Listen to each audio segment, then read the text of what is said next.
नमस्कार। आज हम एक अहम मुद्दे पर बात कर रहे हैं, भारत की अगली जनगणना में जातिगत गणना शामिल करने का फैसला।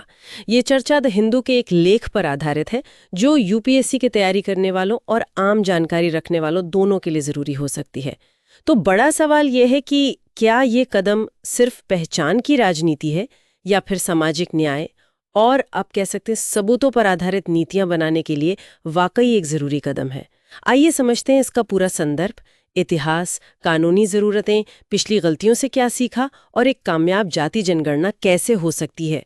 कहा जा रहा है कि ये फैसला सिर्फ एक राजनीतिक रियायत नहीं है, बल्कि भारत की जो सामाजिक आर्थिक सच्चाई है उसे स्वीकार करने जैसा है।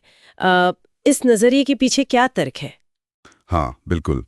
देखिए, ये एक बहुत पुरानी दुविधा को संबोधित करता है जो आज़ादी के बाद से चली आ रही है। हाँ। मतलब एक तरफ तो हम जाति आधारित भेदभाव खत्म करना चाहते हैं। हाँ। दूसरी तरफ आरक्षण जैसी नीतियों के लिए जाति को आधार भी मानते हैं। लेकिन फिर एससी एसटी को छोड़कर बाकी जातियों की कोई व्यवस्थित गिनती नहीं करते। तो ये एक तरह से कास्ट ब्लाइंड गवर्नेंस, मतलब जाति को नजरअंदाज करने वाली व्यवस्था जैसा लगता है। पर असल में ये लाखों लोगों की जो जमीनी हकीकत है उसे अनदेखा करने जैसा है। अच्छा, तो मतलब ये हुआ कि असरदार नीतियां बनाने के लिए सटीक आंकड़ों की जरूरत है। संविधान भी तो सकारात्मक कार्यवाही की बात करता है ना? हाँ, बिल्कुल। और सुप्रीम कोर्ट ने भी लगातार ये माना है कि सामाजिक और शैक्षिक पिछड़ेपन को समझने के लिए जाति एक वैध प्रॉक्सी, एक संकेतक हो सकती है। और सिर्फ यही नहीं, जो 73वें और 74वें संशोधन हुए स्थानीय निकायों में ओबीसी आरक्षण के लिए, हाँ, पंचायत और नगर पालिकाओं में, बिल्कुल, और फिर 2019 का ईडब्ल्यूएस आरक्षण भी, इन सब के प्रभावी कार्यान्वयन के लिए भी क्षेत्र विशिष्ट डिटेल्ड जाति डेटा चाहिए ही चाहिए। अभी क्या होता है, सबूतों की कमी में आरक्षण का फायदा अक्सर कुछ ज्यादा प्रभावशाली समूह उठा ले जाते हैं। अच्छा, जिससे असमानता कम होने के बजाय बढ़ सकती है। क्या इस असमानता का कोई ठोस सबूत है? मतलब कुछ आंकड़े हैं जो ये दिखाते हों? हाँ, जो सीमित डेटा हमारे पास है भी, वो गंभीर असमानताएं दिखाता है।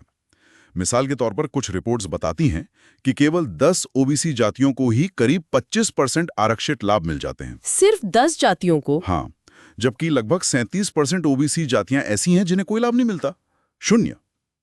तो सटीक डेटा होने से ये जो एलीट कैप्चर है, मतलब कुछ खास लोगों का फायदों पर कब्जा, उसे रोकने में मदद मिलेगी। तर्कसंगत तरीके से उपवर्गीकरण हो सकेगा और क्रीमी लेयर को भी बेहतर ढंग से पहचाना जा सकेगा। अरे, ये तो बहुत बड़ा अंतर है। मतलब आरक्षण का फायदा भी सब तक बराबर नहीं पहुंच रहा। लेकिन क्या ये सब करना व्यवहारिक रूप से संभव है? मुझे याद है 2011 की जो सामाजिक आर्थिक और जाति जनगणना हुई थी, SECC, हाँ, वो तो असफल रही थी। उसके आंकड़े तो इस्तेमाल ही नहीं हुए। हाँ, SEC की विफलता वो बिल्कुल एक चेतावनी है। उसकी कई वजह थी, जैसे उसे कानूनी आधार नहीं था, तकनीकी विशेषता की कमी थी, कोई मानकीकृत तरीका नहीं था। नतीजा ये हुआ कि करीब 46 लाख जातियों के नाम आ गए, एक ऐसी लिस्ट जिसका कोई इस्तेमाल नहीं हो सकता था। 40 लाख, बाप रे। हाँ, लेकिन इसके उलट बिहार का जो 2022 का जाति सर्वेक्षण है, हाँ, वो काफी चर्चा में रहा। वो दिखाता है कि ये संभव है।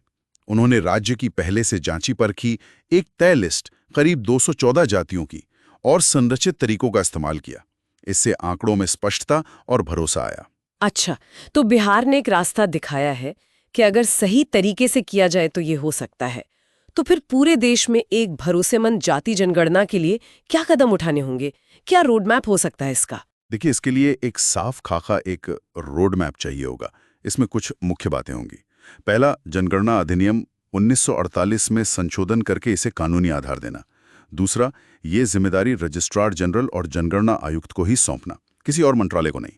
तीसरा, मानकीकृत क्लोज्ड एंडेड प्रश्नावली का इस्तेमाल, मतलब जिसमें जवाब के विकल्प पहले से तय हों और कोडेड हों। चौथा, राज्यों, समाजशास्त्रियों और समुदायों के साथ मिलकर राज्य विशिष्ट जाति सूची बनाना और उस पर सार्वजनिक प्रतिक्रिया लेना। ये जरूरी है। बिल्कुल। पांचवा, गणना कर्मियों का सही क्षेत्र विशिष्ट प्रशिक्षण। छठा, गलतियों को कम करने के लिए डिजिटल उपकरणों का उपयोग और पारदर्शिता के लिए स्थानीय निगरानी। और हाँ, राष्ट्रव्यापी रोल आउट से पहले एक पायलट अध्ययन भी बहुत जरूरी होगा। पर एक बात और, भारत 1951 से SC और ST की करीब 2000 जातियों की गिनती तो सफलतापूर्वक कर ही रहा है। तो क्या बाकी ओबीसी और सामान्य जातियों को शामिल करना, जिनका अनुमान है कि लगभग 4000 होंगे और ज्यादातर राज्य विशिष्ट है, क्या ये वाकई इतना मुश्किल काम है? नहीं, मेरे हिसाब से पूरी तरह से प्रबंधन योग्य है, मैनेजेबल है और जरूरी भी है। देखिए, 2021 की जनगणना जो रुकी हुई है, वो इस लंबे समय से चले आ रहे डेटा गैप को भरने का एक अ, अनोखा अवसर है। जाति के विश्वसनीय आंकड़ों के बिना सामाजिक न्याय का वादा पूरा करना और नीतियों को प्रभावी बनाना बहुत मुश्किल है। नीतियां एक तरह से अंधेरे में ही बनती रहेंगी। तो संक्षेप में कहें तो ये जातिगत जनगणना का मुद्दा सिर्फ आंकड़ों का नहीं है, बल्कि ये सामाजिक न्याय के वादे को पूरा करने और नीतियों को जमीनी हकीकत के करीब लाने का एक प्रयास है।